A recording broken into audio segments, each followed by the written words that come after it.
Sir, mainit po ang usapan sa West Philippine Sea, pero mas nakakainit ng ulo ang ibang politiko natin.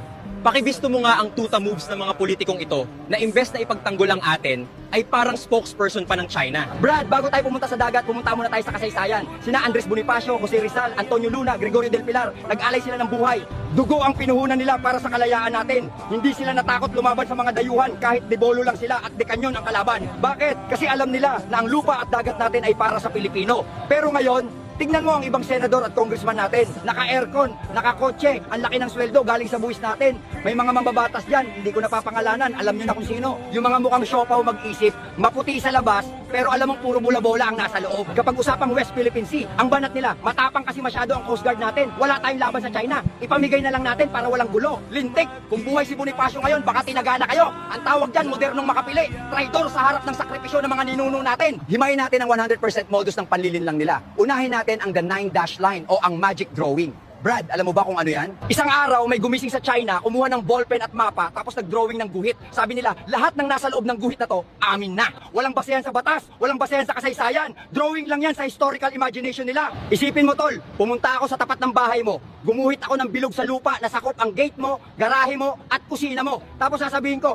amin na to kasi ginuhitan ko. Papayag ka ba? Hindi, tatawag ka ng pulis. Pero ang mas malupit pa dyan, Brad, hindi lang nila ginuhitan, inagawang ka pa. Isipin mo, kumakain ka sa sarili mong bakuran, biglang pumasok ang kapitbahay mong dambuhala. Inagaw ang plato mo, tinulak ka at sinabing akin to. Siyempre matatakot ka pero lalaban ka para sa pagkain ng pamilya mo. Pero eto ang masakit, yung kasama mo sa bahay, yung dapat kakampi mo na politiko, imbes na kumuha ng itak para tulungan ka, ang sasabihin pa sa'yo, hayaan mo na, malaki katawan yan eh. Ibigay mo na pati kanin mo para hindi tayo masaktan. Anong klaseng utak yan? Hinahayaan mong gahasain ang karapatan natin dahil lang malaki ang katawan ng kaaway? Eh, gago pala kayo eh. Kaya lumalakas ang loob ng bully kasi kayo mismo ang sumusuko. Panalo na tayo sa arbitral ruling ng 2016. Sabi ng korte, walang bisa ang dash line. Illegal yan.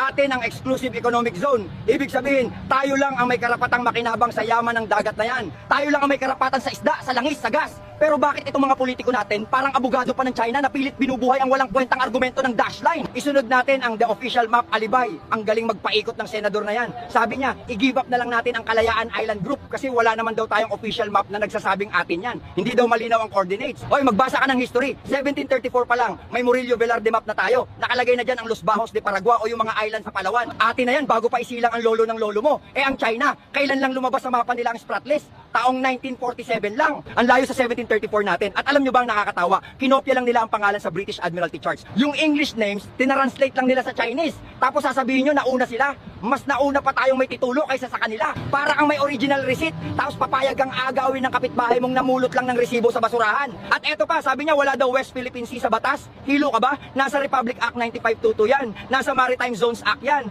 Ipinasa ng Kongreso kung saan ka nakaupo. Hindi mo binasa, no? Absent ka ng discussion. Ang linaw sa batas na ang Kalayaan Island Group ay atin. Palusot nyo lang yan para i-justify ang pagiging tuta nyo. Dumako naman tayo sa ipamigay na lang narrative. Ang hirit pa ng senador, i-give up na lang natin ang Kalayaan Island Group para madali. I-coordinate na lang natin. Ano? Ipamimigay mo ang teritoryo natin para lang walang gulo? Brad, soberanya ang pinag-uusapan dito. Hindi ito parang candy na pwede mong ibigay sa kalaro mo para close na kayo. Kapag ibinigay mo ang ayungin, susunod ang Pag-asa, susunod ang Palawan. Saan tayo titigil?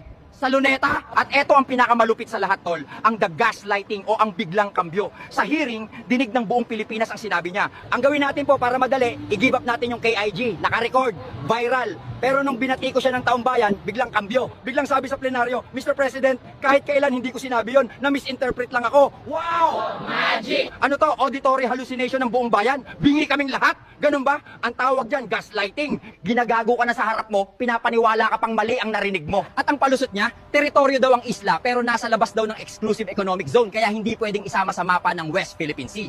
Para niyang sinabi na, sa atin ang bahay pero yung kalsada papunta sa bahay, wag na nating angkinin kasi magagalit ang kapitbahay. Tanga lang ang maniniwala dyan. Paano ka pupunta sa isla kung hindi ka dadaan sa dagat?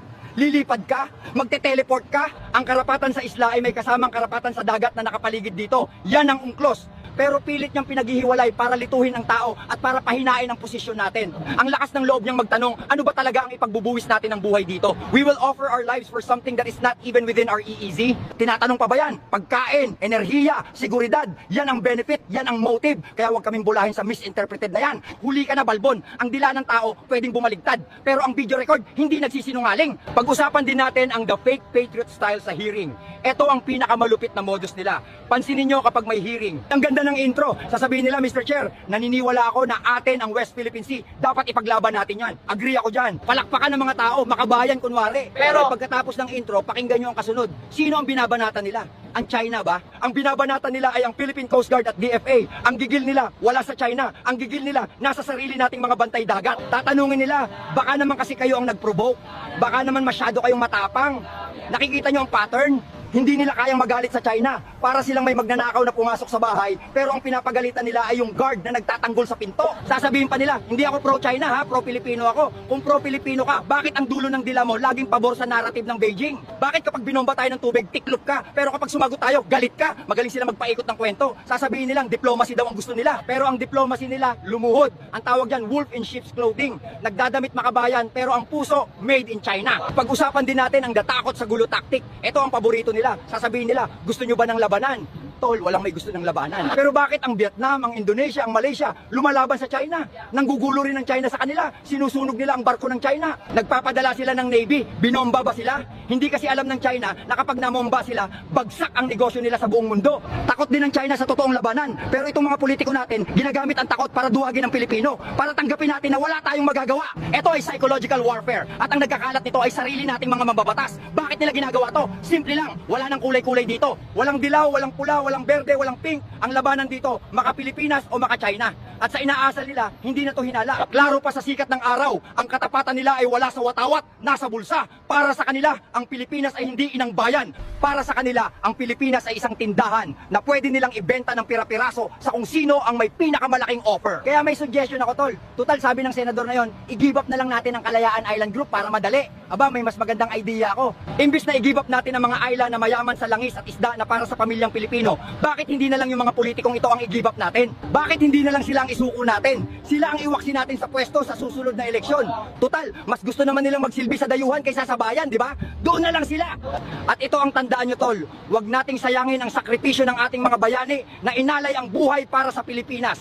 Sina Rizal, sina Bonifacio at marami pang iba, nag-alay sila ng buhay para magkaroon tayo ng sariling lupa, sariling dagat at sariling dangal. Kung isusuko lang natin ito dahil sa takot o dahil sa pera, para na rin nating dinuraan ang libingan nila. Para na rin nating sinabing walang kwenta ang pag-aalay nila ng buhay. Dapat ipaglaban natin ang atin kahit anong mangyari. Dahil ang tunay na Pilipino, hindi sumusuko sa bully. Ang tunay na Pilipino, lumalaban para sa kinabukasan. Kaya sa mga senador at congressman na yan, alam namin ang amoy nyo. Amoy yuan, amoy traidor.